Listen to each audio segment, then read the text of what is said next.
You're listening to the Everything Jewish 10 Minutes at a Time podcast, where you'll learn about every Jewish topic imaginable in about 10 minutes. Now, before we dive in, let me just apologize for my Hebrew pronunciation. I'm an AI voice, and sometimes when I try to say Hebrew words, I sound like Siri doing karaoke at a bar mitzvah. So if I say something funny, don't get mad. Just chuckle and imagine me trying to roll my digital R's.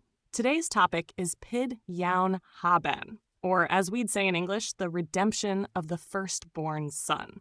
Sounds dramatic, right? Like something straight out of a fantasy series. But really, it's a very specific Jewish ceremony that most people have heard of, but many have never actually seen. It's one of those rituals that sits in the rare but fascinating category of Jewish life, kind of like seeing a solar eclipse or finding a parking spot right in front of the bagel shop on a Sunday morning. So what exactly is Pidyon Haben? Literally, it means redemption of the son. The ceremony takes place when a Jewish firstborn male baby is 30 days old, and the father symbolically redeems him from a Kohen, who is a member of the priestly class descended from Aaron, the brother of Moses. Why redeem him? Well, according to the Torah, all firstborn males were originally designated to serve in the temple. But after the sin of the golden calf, that role shifted to the tribe of Levi, and especially the Kohanim. To acknowledge this history, Jewish families with a firstborn son who meets the requirements buy back the child from a Kohen using 5 silver coins. That's the biblical price, by the way, 5 shekalim. Today, people usually use 5 silver dollars, which makes the ceremony feel like a spiritual Monopoly game, except with more kugel and less chance of landing in jail. Now, not every Jewish baby qualifies for a Pidyon Haben. There are lots of exceptions, which makes it a little like trying to figure out airline upgrade rules, complicated and filled with small print. The ceremony applies only if the baby is the firstborn son of the mother. If the mother already had a miscarriage or a stillbirth, the rules can change depending on how far along that pregnancy was. If the baby is born by C-section, no Pidyon Haben. If the father is a Kohen or a Levite, no Pidyon Haben. If the mother is the daughter of a Kohen or Levite, also no Pidyon Haben. Basically, this is like one of those old-school flowcharts where you keep getting redirected. Is the baby male? Yes. Is he firstborn of the mother? Yes. Born naturally? Yes. Parents not Kohen or Levite? Yes. Ding, ding, ding, we have a winner. So when all the stars align, the family gets to hold this special ceremony. The actual ritual is pretty straightforward, but also very beautiful. When the baby is 30 days old, the family gathers, often with friends and community members, to mark the occasion. The father brings the baby to the Kohen and essentially asks, "Would you like the baby? Or would you prefer these 5 shiny silver coins?" Spoiler alert, the Kohen always chooses the coins. But before handing them over, there's a little back and forth dialogue where the Kohen asks the father to confirm that this is indeed the firstborn son, born naturally, and not exempt for any of the reasons we already mentioned. Then the father hands over the coins, the Kohen blesses the child, and the baby is symbolically redeemed. It's a short but meaningful ceremony, often followed by a festive meal. Because let's be honest, what's a Jewish celebration without food? If there's no schnitzel or cheesecake afterward, did it even happen? The 5 coins used for Pidyon Haben are not just any coins. They must contain a minimum amount of actual silver. Many people use 5 U.S. silver dollars minted before 1971, like the hefty Eisenhower dollars, which really feel like you're holding something ancient and weighty. Some communities have special sets of silver coins kept just for this purpose, sometimes engraved with Hebrew phrases, and they get passed around whenever someone needs them.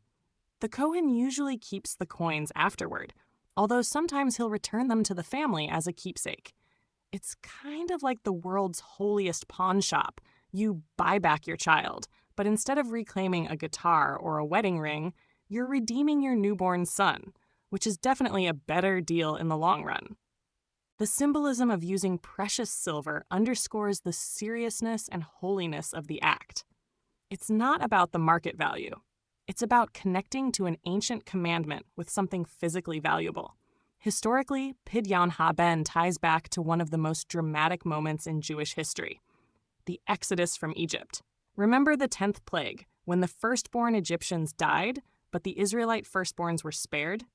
That event forever linked firstborn children with holiness and divine protection. Later, when the Israelites sinned with the golden calf, the Levites stepped up to remain loyal to God, and they became the tribe dedicated to temple service. To recognize that the role of the firstborn had been transferred to the Levites, the Torah instituted this redemption ritual. So when a modern Jewish family does a Pidyon Haben, they're not just doing a quaint ceremony, they're plugging into this powerful biblical narrative. It's like having a living hyperlink back to the Torah. Imagine clicking redeem on Amazon, but instead of ordering socks or a phone charger, you're reenacting thousands of years of spiritual history. Pretty amazing, right? Beyond its biblical roots, the ceremony has layers of meaning that people love to explore. Some see it as a way of acknowledging that children don't really belong to their parents. They belong to God. The parents are caretakers, and this ritual is a reminder of that responsibility. Others emphasize the theme of gratitude. By redeeming the child, the family is expressing thanks for the gift of life and survival, especially in the precarious days after birth. In Kabbalistic or mystical circles, some interpret Pidyon Haben as symbolizing a child's spiritual journey, moving from potential obligation to sacred freedom. And for modern Jews, it can also just be a moment to pause in the whirlwind of diapers and midnight feedings to celebrate Jewish continuity. Think of it as a baby naming 2.0, less common, a bit more mysterious, but packed with layers of meaning that make you feel part of something bigger than just your family. Of course, like many Jewish rituals, Pidyon Haben has its quirks and debates. Some communities emphasize making it a big deal, inviting lots of guests, serving a feast, and even giving out little souvenirs like silver foil-wrapped chocolates. Others keep it quiet and simple with just immediate family and the Kohen. There are also different customs about who should hold the baby during the ceremony. The father, the Kohen, or sometimes even the mother before handing him over. And rabbis love to discuss edge cases. For example, what if the baby is born prematurely? What if the parents aren't sure about family lineage, like whether grandma's great-uncle was a Kohen? Sometimes these halachic questions can feel like Jewish trivia night. For 200 points, does a baby born by assisted reproductive technology qualify for Pidyon Haben? The answer depends on the rabbinic authority, and yes, this stuff has been debated in detail. It shows how even a seemingly small mitzvah opens up fascinating legal and spiritual questions.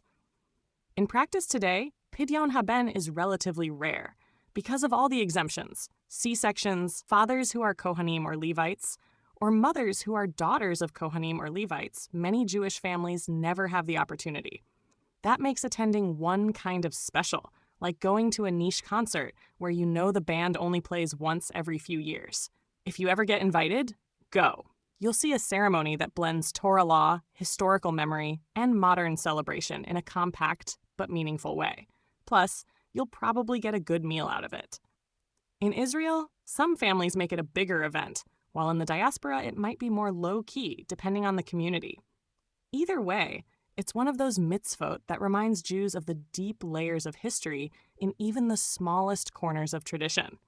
And for the family, it becomes a memorable milestone in the baby's first month of life, definitely more exciting than the first diaper blowout. So, that's Pidyon Haben in a nutshell. Or maybe I should say in a silver coin pouch.